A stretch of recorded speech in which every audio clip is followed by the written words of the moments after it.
Hello YouTube and welcome back to Psychology Every Day. Today I have a bit more time and energy. Actually my hair looks like complete dog shit, so I'm just gonna put this back on.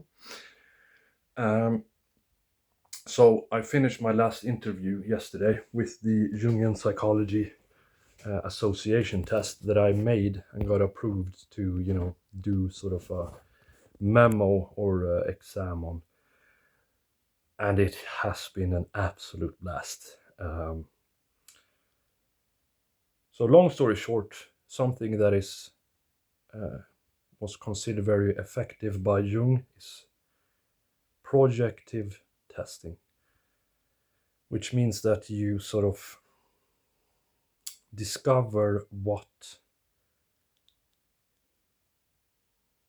associations people make.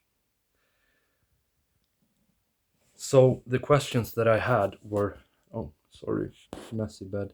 Anyway, um, what's your favorite animal? What's your favorite animal if you don't get to choose that animal?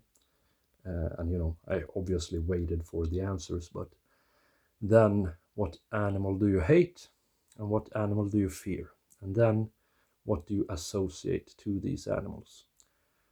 And that tells you something about the person, what they value, what they fear. And it has been very accurate and efficient in exploring sort of associations and possible shadows. Another question that I ask people is, what's your favorite Disney movie? And that was the most interesting and meaningful questions in this sort of analysis. Because if you think about it, your life is a story. It has a beginning, it has an end, a lot of things happen, and you are the main person. And Disney movies are archetype stories, which means that they are the classics of the classics. They are sort of the meta stories of our reality. And almost all good movies since like 1995 is just a remake of a Disney movie in some way. So let me just make. Here we have the hyena in gold. The hyena stands for sort of pragmatism and perhaps Machiavellism, doing whatever it takes to survive, being potent, but very pragmatic and borderline Machiavellian, where you don't care about morals or ethics or anything like that. It is sort of a pack animal, but it's, might eat its own if it has to. Uh, this is a fireman axe. The owl stands for wisdom and, good sight and intelligence. And then you have the monkeys. That is also, see no evil, speak no evil, hear no evil. But monkeys stand for play and not being ashamed and having fun. Then we have the turtle. I have not looked up what the turtle means, but I assume it's patience, perhaps, calmness. This is my astrology side. I'll let you guess what it is.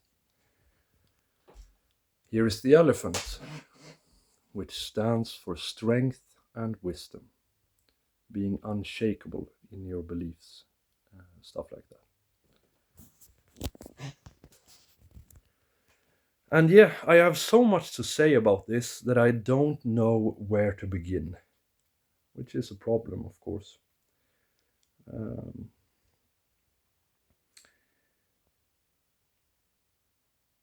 But that is what I've been up to, and I've collected the data, and of course I expected interviews to be like between 30 minutes and 45 minutes. They were almost all of them between 2 and 4 hours because there were so many things to talk about.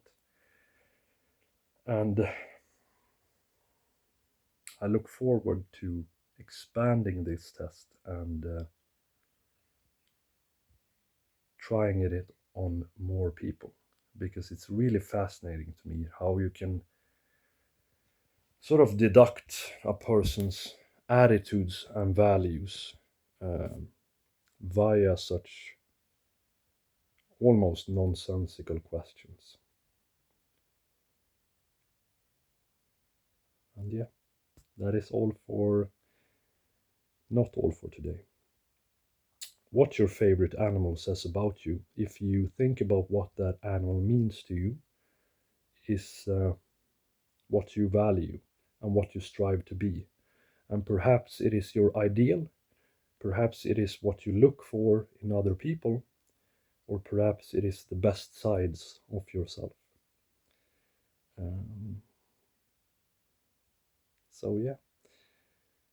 Do tell me in the comments your favorite animal if you can't choose that animal, the animal that you hate the most, and the animal that you fear, and your favorite Disney movie, and I'll write a short analysis of it if you would like that.